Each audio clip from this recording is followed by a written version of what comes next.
Hola, espero que estén muy bien y que ojalá estén teniendo un súper buen inicio de semestre. Me presento, soy Raúl Araya, yo soy biólogo ambiental de la Facultad de Ciencias de la Universidad de Chile y posteriormente hice mi magíster en Ciencias Biológicas ahí mismo en la facultad. Y hoy en día estoy haciendo mi doctorado en biología evolutiva en la Universidad Estatal de Arizona en Estados Unidos. Y bueno, es un honor que gracias a estas condiciones de docencia remota poder seguir participando en este curso de ecología. A mí me gusta mucho, lo paso muy bien. Así que me pone muy contento poder estar aquí compartiendo con ustedes. Aquí está mi correo en el caso de que me quisieran contactar. Cualquier inquietud o duda que tengan me pueden escribir y yo les voy a responder, no instantáneamente, pero sí les voy a responder. Y bueno, la clase de hoy día, que es de la primera parte de este curso de ecología, es respecto al diseño experimental y análisis de datos en ecología. Entonces, bueno, empecemos. Y como pueden ver aquí en esta imagen, tenemos este sujeto que anda en terreno tomando datos. Como pueden ver, aquí tiene una wincha, así que probablemente anda midiendo vegetación, anda con una caña por la que debe andar agarrando lagartijas. Y la idea que hay detrás de esto es que no es llegar y tomar datos, sino que hay un diseño detrás por el que esta toma de datos tiene un sentido en el que va a intentar usar esos datos para responder una pregunta.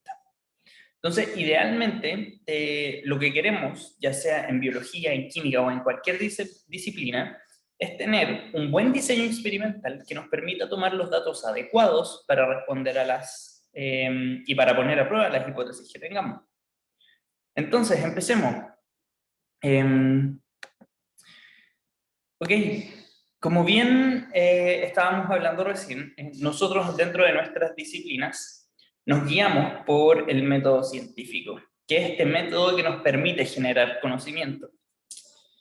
Y como bien ustedes saben, esto parte siempre de una pregunta, alguna inquietud.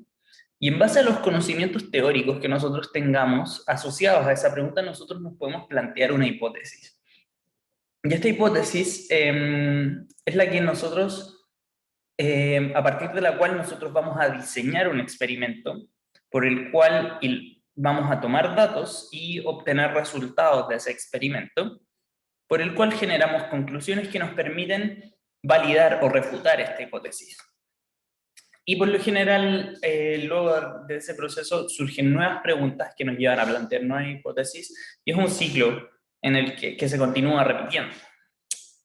Entonces, lo importante acá es que en la clase de hoy nos vamos a enfocar en esta etapa, que es la etapa del diseño experimental, pero antes quiero recordar un poco cómo funciona el tema del planteamiento de hipótesis. Entonces, démosle con las hipótesis.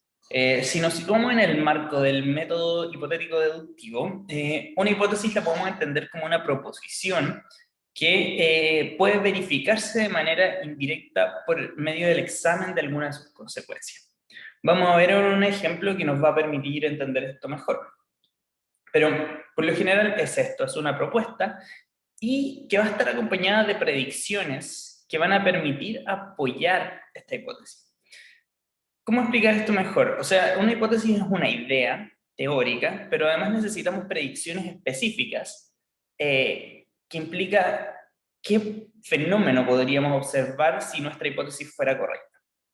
Entonces, nosotros cuando planteamos una hipótesis, por lo general usamos esta estructura que, dado que, y planteamos nuestra hipótesis, se espera que, y planteamos nuestras predicciones. Veamos un ejemplo. Por lo general, en las latitudes de valores más altos, o sea, más alejadas del Ecuador, se ve este fenómeno en que hay una diferencia cuando existe relieve entre la ladera que tiene una exposición hacia el norte, o sea, la ladera que mira hacia el norte, y la ladera que mira hacia el sur. Si estamos en el hemisferio sur, que es donde están ahí en Chile, Por lo general lo que pasa es que las laderas que miran hacia el norte tienen mayor exposición al sol durante el año respecto a las laderas que miran hacia el sur. Entonces se ve este fenómeno donde se pueden diferenciar súper bien ambas laderas, que las laderas que miran hacia el norte por lo general tienen vegetación más sérica, o sea, más adaptadas a climas secos, como un cactus, por ejemplo, y en las laderas que miran hacia el sur se observa una mayor proporción de vegetación arbórea, más árboles. Entonces, si yo tengo este sistema, yo me puedo preguntar distintas cosas y, por ejemplo, si yo me pregunto cómo, no sé, ¿cómo afecta la ladera donde yo me encuentro? ¿Cómo afectará el crecimiento arbóreo? Entonces, yo puedo, considerando este sistema y el conocimiento que tenemos, plantear una hipótesis que sería, dado que en la ladera de exposición sur existe mayor disponibilidad hídrica que promovería el crecimiento arbóreo, o sea, dado que estoy en una ladera donde tengo menos exposición al sol y por lo tanto tendría más disponibilidad de agua, y eso podría promover el crecimiento arbóreo, se espera que los árboles de la ladera de exposición sur posean diámetros más anchos que los de la ladera de exposición norte. O sea, aquí yo tengo mi hipótesis, que es que al haber una mayor disponibilidad hídrica, esto promovería el crecimiento arbóreo, y mi predicción sería que si voy y mido los árboles de la ladera de exposición sur, estos tendrían diámetros más anchos que los de la ladera norte. Ok, eso con el tema de la hipótesis. Si seguimos adelante, entonces ahora ya teniendo esta hipótesis bien planteada, nosotros vamos a necesitar hacer un buen diseño experimental. Entonces, partamos. ¿Qué es el diseño experimental? El diseño experimental lo vamos a definir como la secuencia de pasos que nos van a permitir tomar adecuadamente los datos y realizar los análisis necesarios para poner a prueba nuestra hipótesis planteada de una forma objetiva y válida. Entonces, es muy importante el diseño experimental.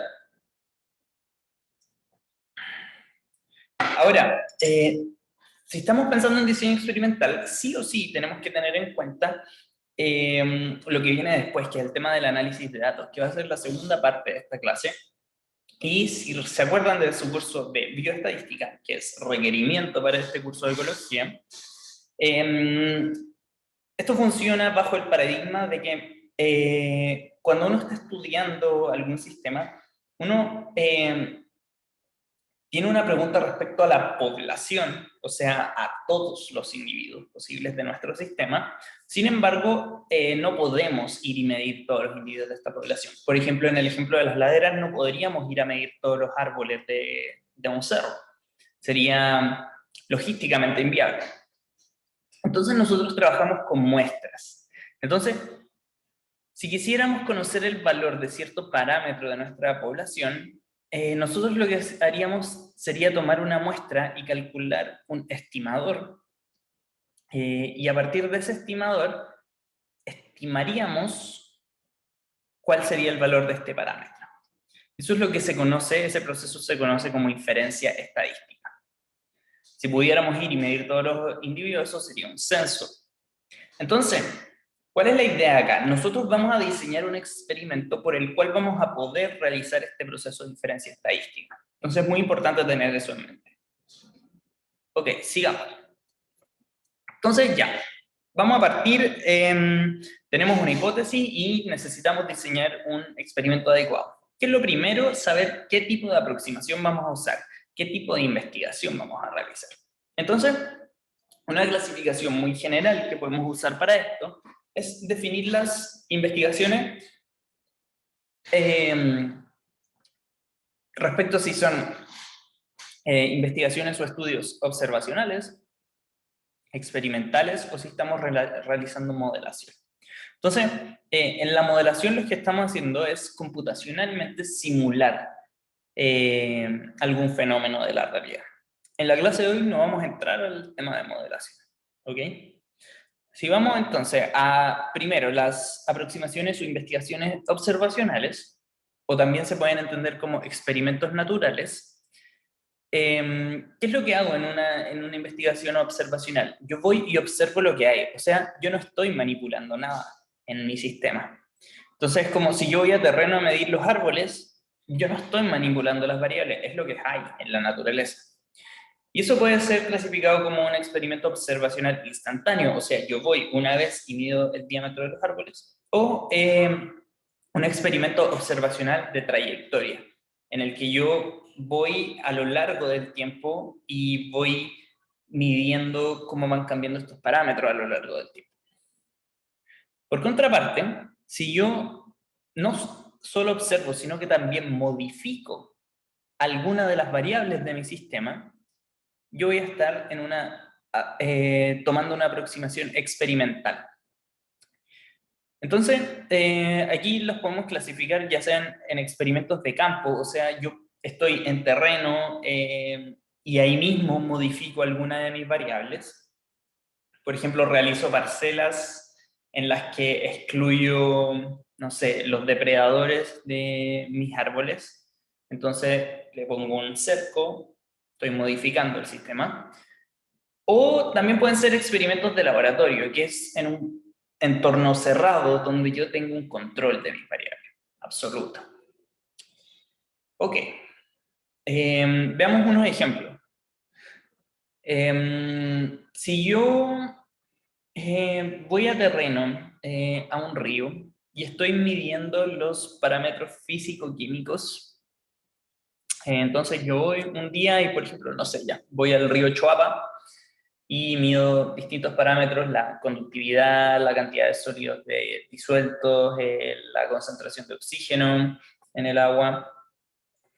Y si voy a estudiar eso, ¿qué tipo de aproximación sería?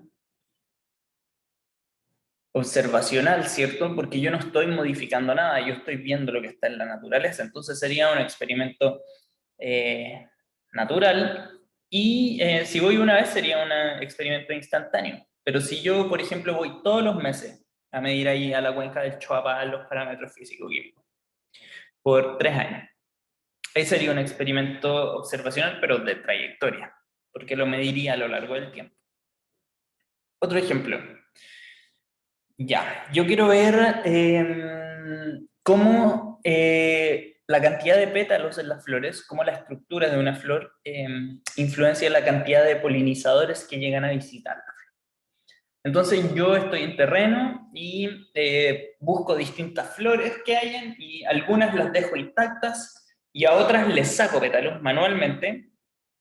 Entonces así puedo ver cómo cuando hay menos pétalos, si llegan o no menos polinizadores. Entonces a unas las dejo tal cual, a otras les saco los pétalos y me siento y miro y cuento a lo largo del tiempo cuántos bichitos llegan a polinizar.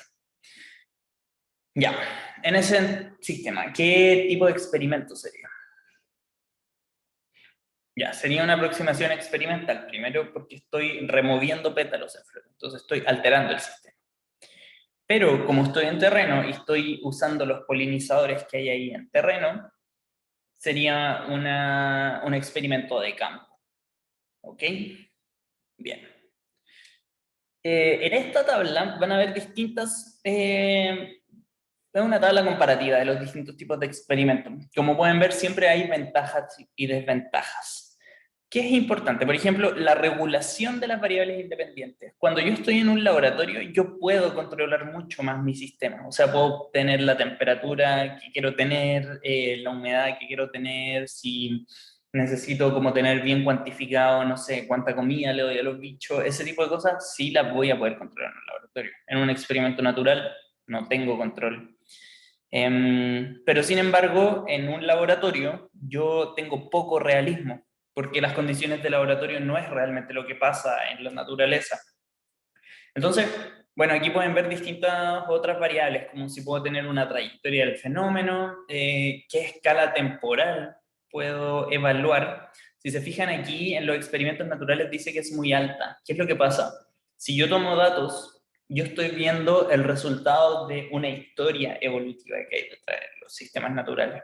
Entonces, a eso se refiere con que la escala temporal aquí sea alta y en los experimentos de laboratorio o de campo sea muy baja. Lo mismo con la escala espacial, en laboratorio muy reducido, en cambio en la naturaleza yo tengo todo, puedo abordar todo lo que hay si quiero. Y entonces, pero estas aproximaciones serían entonces con mucho realismo y con alta generalidad versus las de laboratorio donde pierdo realismo y generalidad, pero gano control. Entonces, tienen sus ventajas y desventajas. Bien, ya tengo el experimento. ¿Qué viene después? Tengo que identificar qué voy a medir, qué voy a estudiar. Si yo tengo una pregunta, pero ¿qué voy a medir? Esas son las variables. Entonces, variables, como su nombre lo dice, es una propiedad que cambia entre distintos individuos de mi población. O sea, varía en mi población. Y yo tengo muchas formas en las que puedo definir y categorizar mis variables. Entonces, la primera que vamos a ver es respecto a la naturaleza de la variable. Y podemos definir las variables como cualitativas o cuantitativas. Entonces, una variable cuantitativa, voy a partir de abajo hacia arriba, es que tiene un valor numérico asociado. Entonces, yo puedo medirla en una escala numérica. Si es una variable cuantitativa discreta, significa que yo solo puedo tomar ciertos valores. Por ejemplo, si cuento el número de pétalos, yo voy a tener 1, 2, 3, 4, son solo números enteros. Entonces, no tengo todos los números reales. En cambio, si es una variable cuantitativa continua, yo tengo acceso a todos los valores en los números reales. Si, por ejemplo, mido temperatura o si estoy midiendo tamaño de algo, tengo infinitos valores. ¿Ok? Ahora, por otro lado, si estoy estudiando una variable cualitativa, las puedo clasificar como nominales u ordinales. Una variable cualitativa ordinal significa que tiene cierto orden lógico. Por ejemplo, los estadios de vida de un anfibio. Sería larva, metamorfo y después adulto. Entonces, tiene un orden lógico, o pequeño, mediano, grande. Tiene cierto orden. En cambio, si una variable cualitativa nominal no tiene un orden lógico. Por ejemplo, el color, rojo, blanco, verde. No tiene orden. No hay ninguno que debiera ir primero que otro. Ok, esos son ejemplos de variables respecto a su naturaleza. Ahora, también las variables yo las puedo entender de otra forma, sobre todo cuando yo quiero evaluar algo y yo estoy estudiando un sistema, que es respecto a cuál es su efecto en mi sistema. Entonces, aquí yo tengo dos tipos de variables. Una que es mi variable independiente o explicativa, que es aquella variable que afecta mi sistema y que genera una respuesta. También se les denomina factores, que pueden tener distintos niveles. Y por otra parte está mi variable dependiente o variable respuesta, que es en la cual yo puedo predecir y observar un efecto asociado a los cambios en mi variable independiente. Entonces veamos un ejemplo. Yo tengo dos variables acá. Una es distintos tipos de fertilizante y la otra es el tamaño de una planta.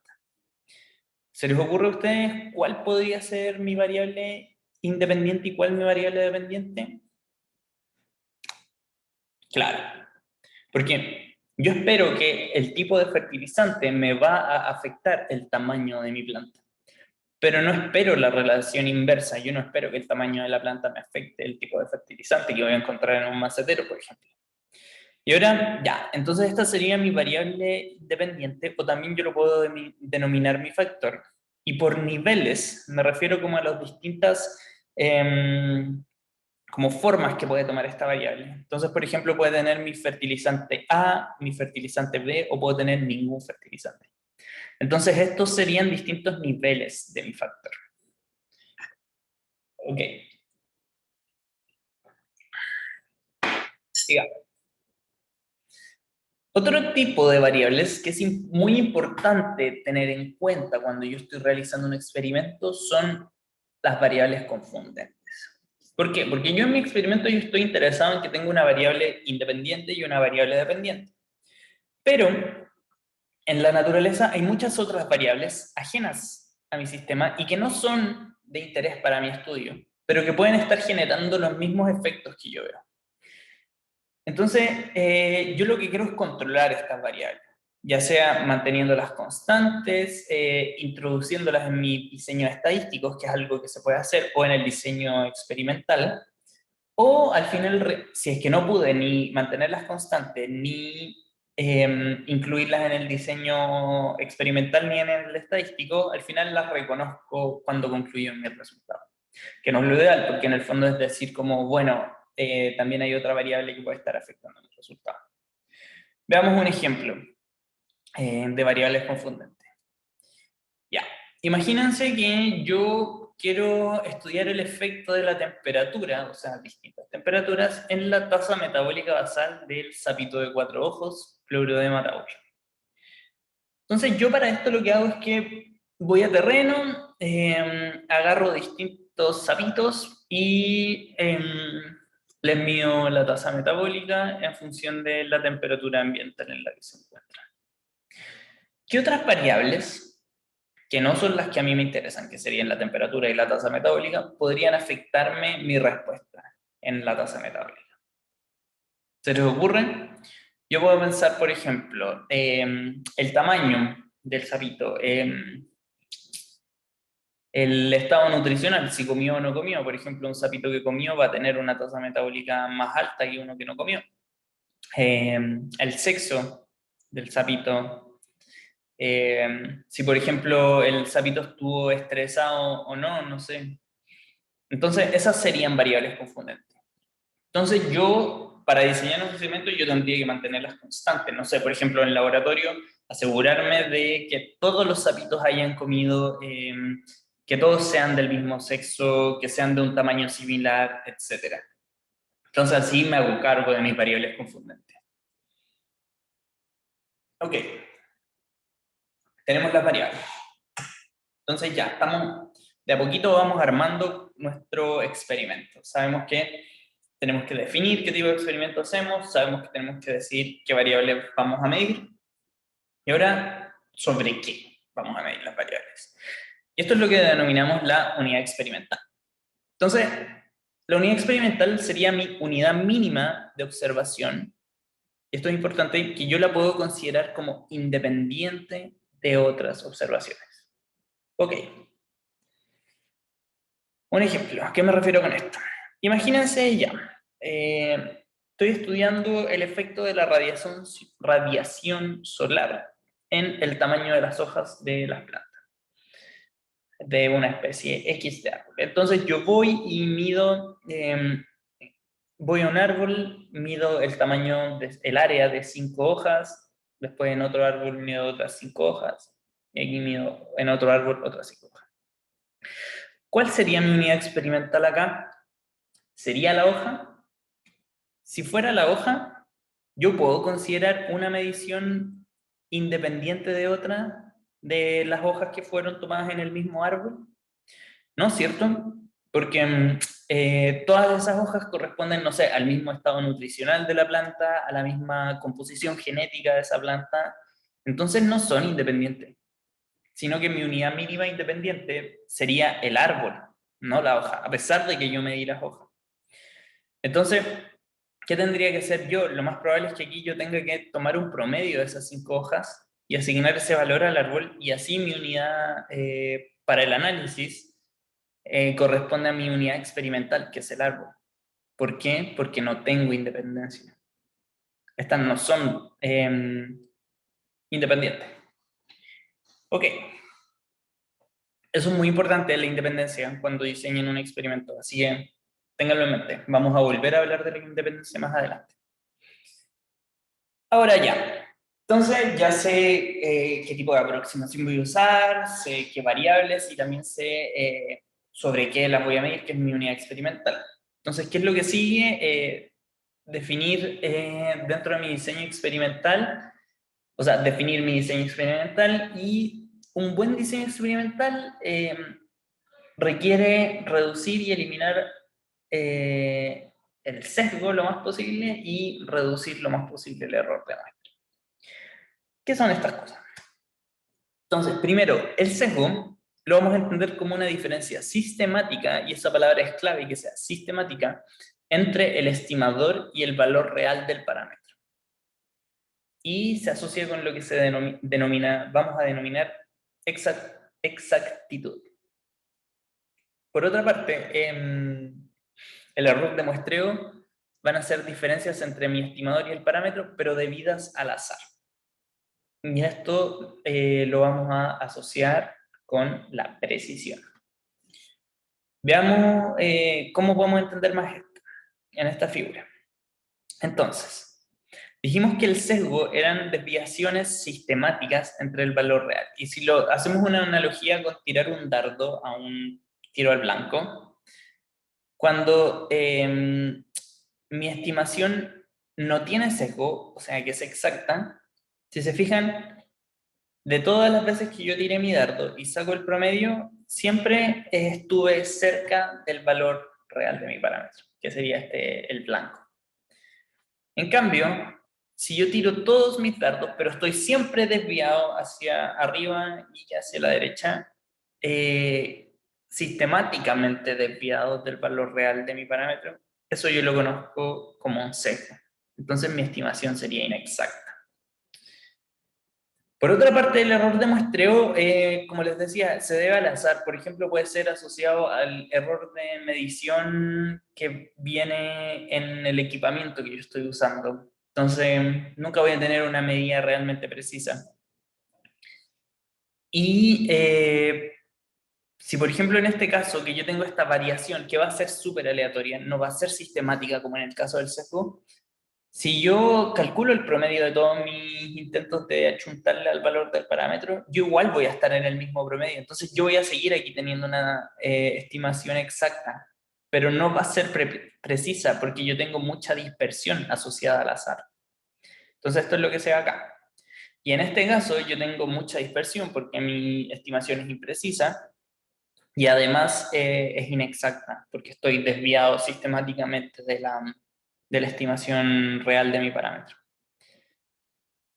Entonces, lo que yo quiero es evitar tanto mi error de muestreo como mi sesgo para yo tener estimación más precisa y exacta posible. ¿Cómo puedo hacer eso? Entonces, ¿qué estrategias hay para reducir o eliminar el sesgo? El sesgo sí puedo eliminarlo, porque es una desviación sistemática. La primera opción, utilizar un grupo control, que es cuando tengo un grupo de unidades experimentales que no va a recibir el tratamiento, pero va a estar bajo las mismas otras condiciones que las unidades experimentales. ¿Ok? Otra opción sería aleatorización. ¿Qué es esto? Asignar aleatoriamente los tratamientos y controles a las unidades experimentales. Por ejemplo, imagínense uno podría tener un sesgo, no sé, quiero ver en el ejemplo del fertilizante y las plantas. Entonces yo, no sé, y lo que yo quiero es que el fertilizante funcione. Entonces voy a ponerle fertilizante a las plantas que se vean más bacanes, que tengan más probabilidad de sobrevivir versus las del control. Entonces eso sería un sesgo. Y quizás eso yo lo puedo hacer inconscientemente, y eso es muy probable. Entonces por eso aleatorizar es súper importante. Otra opción es utilizar un ciego, que es cuando los participantes y los investigadores no saben cuál es el tratamiento. Entonces, por ejemplo, ya, yo le asigné cuáles plantas tenían fertilizante, cuáles no, pero yo no fui el que las midió. Y le pido a otro investigador o investigadora que venga a medir las plantas. Y esta persona no va a saber qué tratamiento tenía las plantas. Entonces así yo evito que haya algún sesgo de medición. Esas son estrategias para eliminar o reducir el sesgo. Ahora, respecto al error de muestreo, ¿qué estrategias puedo usar? Replicación. ¿Qué es esto? Usar el mismo tratamiento a varias unidades experimentales. O sea, si yo mido mi fertilizante en solo una planta, no me basta, porque yo no voy a tener una representación. Necesito algo para estimar el valor de mi población. Necesito que mi muestra sea más representativa. Ahora, lo importante es que sean independientes entre sí. Y por lo general, si tengo un mayor tamaño muestral, o sea, si tengo más réplicas, tengo una mejor precisión en mi estimación. ¿Cuál es el problema acá? ¿Qué es lo que hay que tener ojo con la pseudo-replicación? Que es tratar unidades estadísticas como independientes cuando no lo son. Vamos a ver un ejemplo. También vamos a hablar un poco de que hay distintas técnicas para poder estimar un mayor tamaño, cuál es el tamaño muestral. O sea, ¿cuál es el problema acá? Que uno nunca sabe cuál es el tamaño muestral adecuado. Hay distintas técnicas que se pueden usar. Eso se puede estimar estadísticamente, como con una prueba de poder, para saber cuál es el tamaño muestral que yo necesito para obtener un efecto. Por ejemplo, también existe algo que se llama la regla de 10, de tener al menos 10 muestras en cada uno de mis tratamientos, de modo que se basa en poder obtener una distribución normal de los datos para poderla analizar después. Distintas técnicas que se usan para calcular el tamaño muestral. ¿Qué otras estrategias tenemos para reducir el error de muestreo? Que sea un diseño balanceado, o sea que todos mis tratamientos tengan más o menos el mismo tamaño muestreal. Entonces tengo la misma precisión en la estimación de cada uno de mis tratamientos. O realizar un diseño en bloques, que vamos a ver un ejemplo adelante para entenderlo mejor, pero esto es, si yo tengo una variable confundente en mi sistema, utilizar un diseño en bloques me permite tomar en cuenta esa variable confundente en mi diseño. Vamos a ver un ejemplo. Ok. Pseudo réplicas. Dijimos que este era un problema de tratar unidades estadísticas como independientes cuando no lo son. Imagínense, yo quiero estudiar los parámetros físico-químicos de distintas muestras de suelo en un terreno agrícola. Quiero evaluar los efectos de la contaminación por agroquímicos. Entonces yo voy, tomo una muestra de suelo y después avanzo un metro, tomo otra muestra de suelo, avanzo otro metro, otra muestra de suelo. ¿Serán realmente independientes esas muestras de suelo? Estando tan cerca, probablemente no, porque a un metro de distancia las condiciones físico-químicas van a ser muy similares, como no son realmente independientes. Entonces, ¿qué es lo que tendría que hacer yo para tener réplicas verdaderas? Tomar muestras de suelo, pero que estén lo suficientemente distanciadas para yo poder considerarlas distintas. Ahora, respecto al diseño en bloques, imagínense ya, yo tengo aquí este gran invernadero y yo estoy probando distintos tipos de fertilizante, pero si se dan cuenta, acá las plantas que estén hacia la derecha les va a llegar más radiación solar que a las plantas que estén aquí a la izquierda. Entonces yo tengo en mi diseño la radiación solar como una variable confundente que me puede afectar el tema del crecimiento, pero yo quiero evaluar el fertilizante. Entonces, ¿qué es lo que voy a hacer en un diseño en bloques? Voy a definir cada una de estas hileras de plantas como un bloque distinto y en cada uno de esos bloques yo voy a intentar tener igualmente representados todos mis tratamientos. Entonces, por ejemplo, aquí yo voy a tener plantas con y sin fertilizante, aquí plantas con y sin fertilizante y acá también plantas con y sin fertilizante. Entonces, dado eso, yo en cada uno de estos bloques de exposición a la luz, como yo tengo todo mis tratamientos representados, lo que puedo hacer después es estadísticamente tomar en cuenta ese efecto, pero porque lo incluye en mi diseño. Entonces eso sería un diseño en bloques que nos permite reducir el error de muestra. Ok. Entonces, vamos a pasar ahora a la segunda y última parte de esta clase, que es respecto al análisis estadístico de datos. Entonces ya tenemos un buen diseño, consideramos cómo reducir el sesgo o eliminarlo, reducir el error de muestreo, tenemos las variables. Ahora lo que viene es pensar cómo vamos a analizar los datos estadísticamente para poner a prueba nuestra hipótesis. Entonces, ¿qué es lo primero? Respecto al análisis estadístico, nosotros tenemos dos pasos o dos opciones. La primera, que es respecto a la estadística descriptiva, son las formas o técnicas que usamos para reunir, organizar, resumir y presentar nuestros datos, o sea, ver visualmente qué es lo que está pasando. Y después está la estadística inferencial, que tiene que ver con estimación de parámetros, realizar inferencias, realizar pruebas de hipótesis, relaciones y predicciones. Entonces, estas dos partes vamos a considerar. Entonces, primero, respecto a la estadística descriptiva, tenemos distintas formas para describir nuestros datos. Una es utilizando medidas de tendencia central, como por ejemplo la media, la mediana, la moda. Entonces yo puedo ver cuál es el valor de mi parámetro en distintos tratamientos, por ejemplo. Las medidas de dispersión, como la varianza, la desviación estándar o el coeficiente de variación. Y también puedo evaluar esto por medio de tablas y gráficos, como por ejemplo un histograma o un boxplot.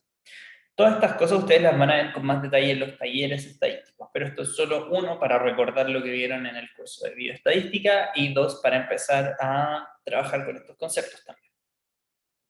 Entonces, por ejemplo, yo aquí con un histograma yo puedo, uno, evaluar cómo es la distribución de probabilidad de mis datos. Por ejemplo, en este caso es una distribución más o menos normal. También puedo ver cuál es el valor medio, qué tan dispersos son mis datos, etc. Y lo mismo con un boxplot, que funcionan de la misma forma. O sea, yo aquí, esta línea horizontal justo al medio representa la mediana de mi variable. La cajita me abarca el 50% de mis datos, o sea, desde la media hacia acá es 25% de los datos, desde la media hacia acá 25% de los datos, y el resto de estas líneas representan el otro 50%, 25 hacia arriba, 25 hacia abajo. Entonces es como si yo tuviera un histograma, pero lo estuviera viendo ahora desde de lado, donde tengo la mayor cantidad de mis datos concentrados alrededor de esta mediana, que sería cerca de 10, y el otro 50% se dispersa aquí hacia los lados. Esto lo van a ver de nuevo en los talleres estadísticos. Ok, ahora, la estadística inferencial, que esta es la parte un poco más compleja.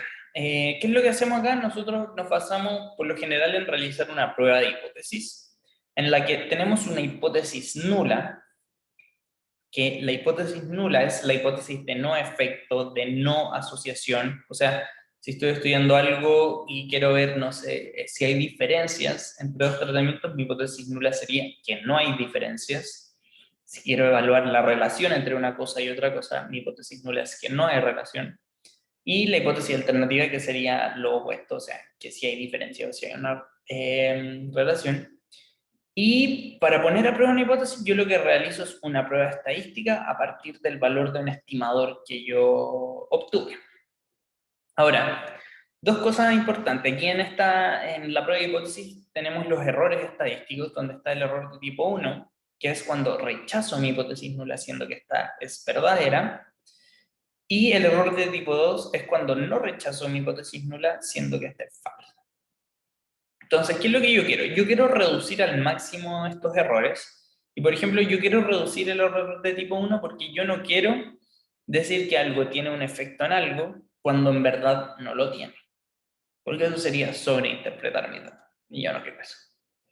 Entonces, ¿cómo funciona esto? Y por lo general, ¿qué se ha hecho?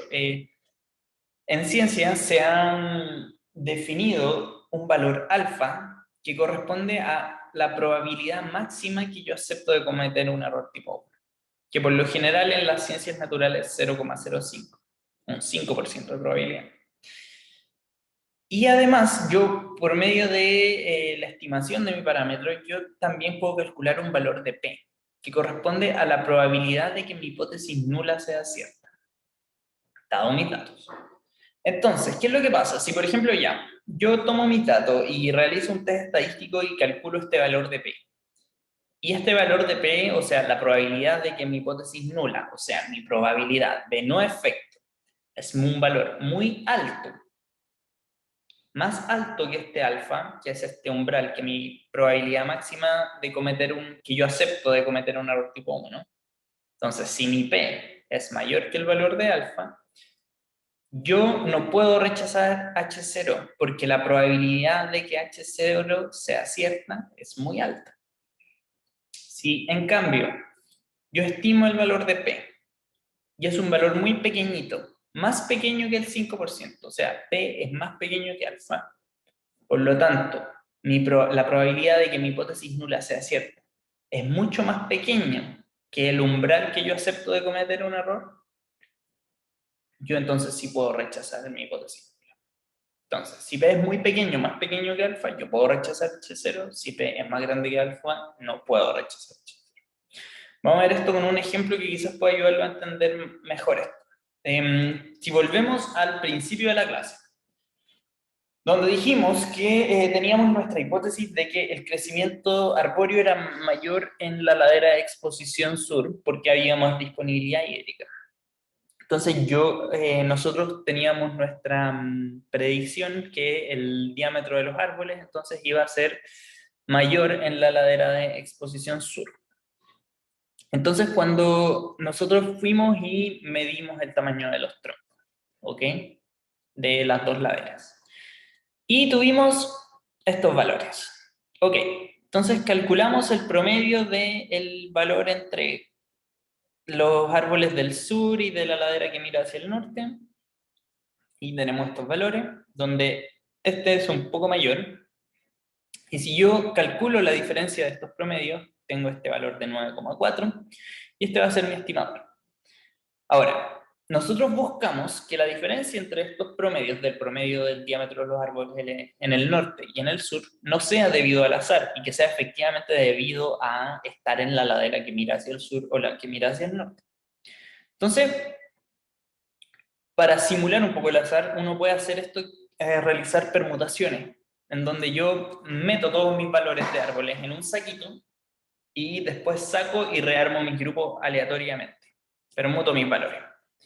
Entonces, por ejemplo, aquí tengo esto, un nuevo grupo sur hipotético, un nuevo grupo norte hipotético, y tengo dos valores de promedio y calculo mi diferencia de promedio. Y aquí pueden ver que este valor es menor que el que teníamos antes. ¿Qué pasa si yo repito este proceso de meter los valores en un saquito y volver a sacar nuevos grupos aleatorios, o sea, grupos que se forman por azar? ¿Qué pasa si yo hago esto 1000 veces? Yo voy a tener, y calculo 1000 veces esta diferencia en promedio, yo voy a tener una distribución de probabilidad de mi diferencia de promedio. Entonces yo voy a saber como qué tan común es obtener ciertos valores de diferencia debido al azar o no. Entonces yo sé que, por ejemplo, tener valores cercanos a cero de diferencia entre los promedios, cuando yo calculo al azar mis permutaciones, es muy probable. Y que tener diferencias muy grandes va a ser menos probable. Porque yo calculé esta distribución de probabilidad. Entonces ya, si yo aquí defino mi alfa, que es donde en esta curva, donde reside el 5% de los valores más altos, o sea, mis diferencias son más grandes que, si mis diferencias son más grandes que este valor, entonces todos estos valores tienen menos de un 5% de ocurrir al aleatorizar mi proceso, o menos de un 5% de ocurrir por azar. Y si yo lo comparo con el valor que calculamos antes, que era el 9, algo, que estaría por aquí. Entonces, este valor que yo obtuve de mis datos reales es más alto que el umbral que me define los valores que tienen menos de un 5% de probabilidad de ocurrir. O visto de otra forma, la probabilidad de tener un valor de diferencia de promedio de 9, algo, que fue lo que obtuvimos, corresponde a un 0,03, que es menor que este alfa que habíamos definido. Por lo tanto, yo puedo inferir que mi diferencia entre el promedio del tamaño de los árboles de un lado y el otro no se debe al azar. Y que efectivamente hay una diferencia. Y por lo tanto yo puedo rechazar H0. Ahora, ¿qué es lo bueno? Que yo no tengo que hacer este experimento de permutar los valores cada vez que quiero hacer un experimento, porque por lo general, como muchas variables siguen una distribución de probabilidad conocida, los valores de P están tabulados, que seguramente ustedes se acuerdan de esto. Porque muchas variables se comportan según una distribución de probabilidad, entonces yo puedo ver, según los valores que yo obtengo de mis datos, a qué valor de P corresponden y puedo realizar mi comparación estadística. Ok, eso con el valor P y rechazar una hipótesis. Entonces, si por ejemplo, ya, en este caso yo tengo mis diferencias que son muy grandes, por lo tanto es muy probable que no se deban al azar, yo voy a tener un valor de P pequeñito. Y si yo tengo un valor de P pequeñito, entonces yo puedo rechazar H0. Si en cambio mis valores son muy similares, mi probabilidad de que H0 sea cierta, o sea, mi probabilidad de que no haya diferencia, va a ser muy alta. Siendo muy alta, yo no puedo rechazarla. Yo no puedo decir que son diferentes. ¿Ok? Bien. Ahora, para ir terminando, vamos a repasar las pruebas, una serie de pruebas estadísticas comunes, que por lo general son pruebas paramétricas que tienen estos supuestos en los que yo tengo un muestreo aleatorio, mis datos son independientes, o sea, eso lo veo en mi diseño, por eso están en negrita. Y además, para poder realizar una prueba paramétrica, yo necesito que mis datos sigan una distribución normal y que tengan varianzas homogéneas. Esto lo van a ver en los talleres de estadística, así que voy a pasar rapidito. Entonces, primero podemos ver una correlación de Pearson que me evalúa la asociación entre dos variables cuantitativas continuas. ¿Ok? Como es una asociación, no evalúa causalidad, no es que una variable genere un efecto en otra, sino que ve que se correlacionen o no. Entonces, por lo general, yo uso esto en investigaciones observacionales. Y pongo a prueba este coeficiente de correlación, que me indica qué tan asociadas están o no estas variables, y mi hipótesis nula entonces es que este coeficiente de correlación sea igual a 0. O sea, H0 sería que no hay correlación. Y requiere normalidad de los datos, y la alternativa sería una correlación de Spearman. Entonces, si por ejemplo, yo mido en terreno, en un río, cuántos sólidos disueltos hay, y yo quiero ver si eso se asocia con la precipitación de un área. O sea, si yo mido distintos ríos a lo largo de Chile, les mido los sólidos disueltos y veo cuánto llueve en esa área geográfica. Si yo, por ejemplo, encuentro esta asociación así, donde en zonas que llueve más yo tengo menos sólidos disueltos, esa correlación probablemente sea significativa. Entonces el valor de P va a ser chiquitito, porque probablemente la probabilidad de que no haya asociación de las variables va a ser muy baja. Si por ejemplo yo me encuentro algo así, probablemente mi valor P sea mayor que 0,05 porque no hay una asociación entre las variables y yo no puedo rechazar H0. Después, si vemos una regresión lineal, aquí yo evaluaría la asociación entre dos variables cuantitativas, una dependiente y una independiente. Por lo general yo esto lo usaría en investigaciones experimentales. ¿Por qué? Porque aquí veo una variable dependiente y una dependiente, o sea, asumo cierta relación causal entre mis variables. Requiere normalidad de los residuales de mi regresión y como una alternativa yo puedo usar modelos lineales generalizados, un GLM. Entonces yo pongo a prueba aquí si mi pendiente, o sea, la relación entre mis dos variables, es distinta a 0. Entonces, por ejemplo, en esta relación de el área de un lugar con el número de especies que hay, se pueden ver aquí, esa relación se ve casi perfecta. ¿Qué creen ustedes? ¿Sería una relación significativa o no? ¿Significativamente esta pendiente será distinta de 0? Probablemente sí, entonces mi valor P va a ser muy pequeño. Ok, tercer tipo de análisis sería una ANOVA, que es también un modelo lineal, pero que me evalúa la asociación entre una variable continua y una cualitativa, que va a ser, la denominamos un factor, que va a tener dos o más niveles. Y me compara la media de dos o más grupos. Es similar a un test de T, pero un poco más amplio porque puedo incluir más grupos. Este test requiere que mis datos tengan normalidad y homogeneidad de varianza. Y mi hipótesis nula es que no hay diferencia entre mis grupos, por lo tanto, mi hipótesis alternativa sería que al menos uno de mis grupos es diferente, pero yo necesito una prueba a posteriori para saber cuál es el grupo que es diferente. Y hay muchas variaciones de la ANOVA que las pueden ver más adelante. Entonces, si por ejemplo yo quiero comparar el tamaño de 3 especies de lagartitos, de especies de Liolemus fuscus, Liolemus nitidus y Liolemus platei, y yo mido el tamaño de estos lagartos, entonces yo estoy comparando y mi factor entonces, o mi variable independiente sería la especie, mi variable dependiente sería el tamaño, Y como pueden ver, los Libreum fuscus son pequeñitos y los de las otras especies son un poco más grandes.